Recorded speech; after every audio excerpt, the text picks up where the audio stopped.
This is Rod once again, Live Within Your Means, and wanted to say a little bit more about the town of Beque.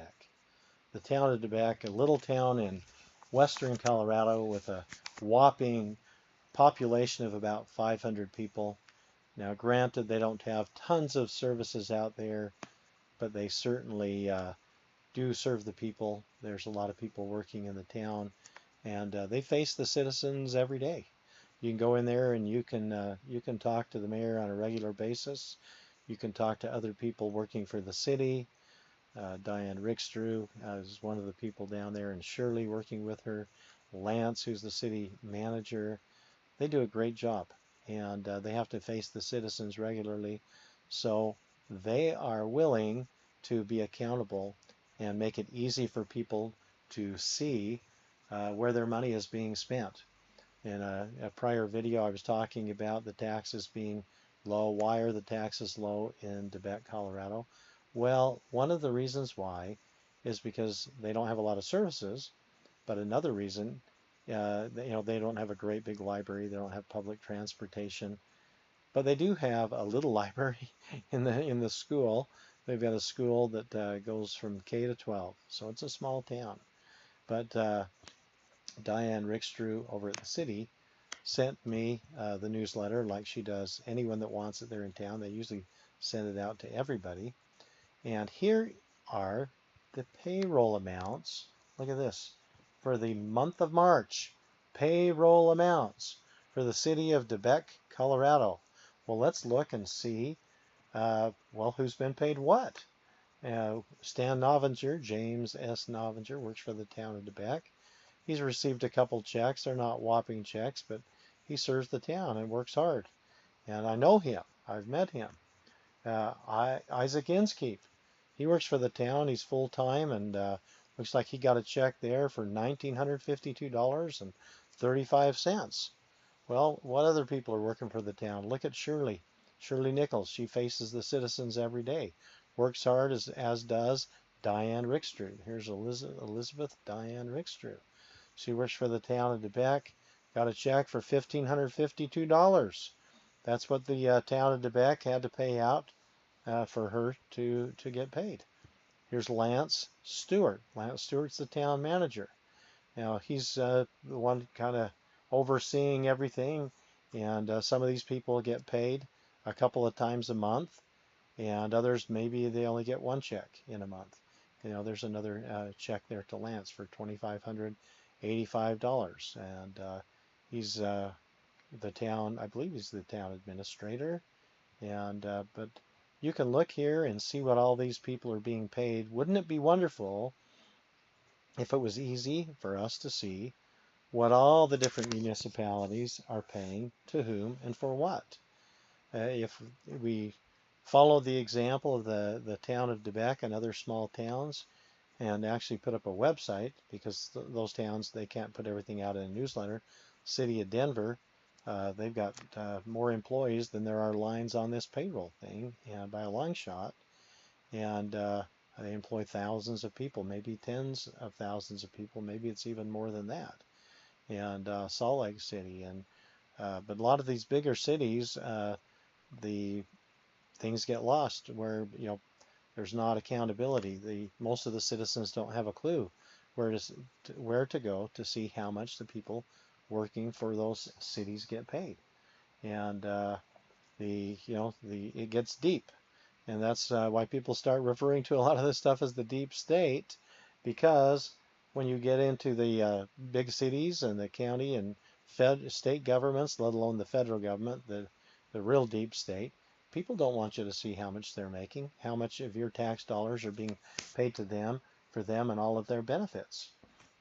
And I spoke to a city inspector a few years back and was very surprised to find out that he was able to retire at age 47. Now, granted, he'd worked for the city for 30 years, but he retired quite early. And I spoke to him the other day and found out that he's actually working, and has been for the last 17 years, I believe, for another city, and he's doing something that they call double dipping. He's got a retirement from one city, and he's working up, getting paid, and probably working toward a second retirement. people find themselves getting a little upset when they find out that the state has been paying, the state that they're paying taxes to pays phenomenal amounts of money for their salaries, for their retirement. There was a site up a few years ago that people really loved in the state of Utah called utahsright.com.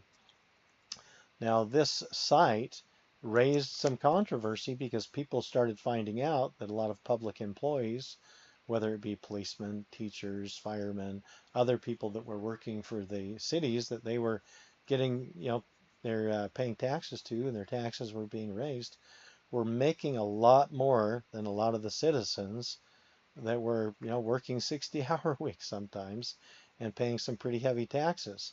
It raised a lot of controversy, and we notice now, if you go to utahsright.com, it says Utah's Right is no longer operating. Well, why isn't it operating? Probably because a lot of people started becoming aware and getting quite upset.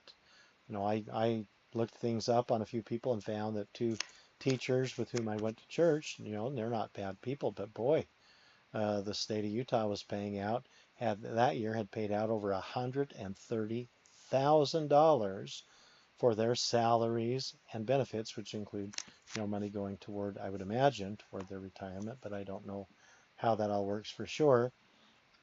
Nevertheless, one of them that I spoke to told me, he was a little embarrassed when I brought that up and said, hey, I saw that the state of Utah paid out over $130,000 for, your benefits and salaries and all, wages, salaries. Anyway, they paid out $130,000 for him, and he said, well, I am one of the top 30 paid teachers in the state. That was a few years ago. And but people became aware that a lot of people are double dipping. I spoke to an assistant administrator who's just a year older than me, and I'm in my 50s, and he told me just yesterday that he's retired and he's making around $65,000 a year in retirement, but now he's doing work for another company, a contractor that's doing work for the schools. And so somehow he's getting paid through that contractor, and they're paying him for consulting. And so I would imagine, I'm guessing that that's another form of the double dipping that we've heard of. And we just need to see people speak up.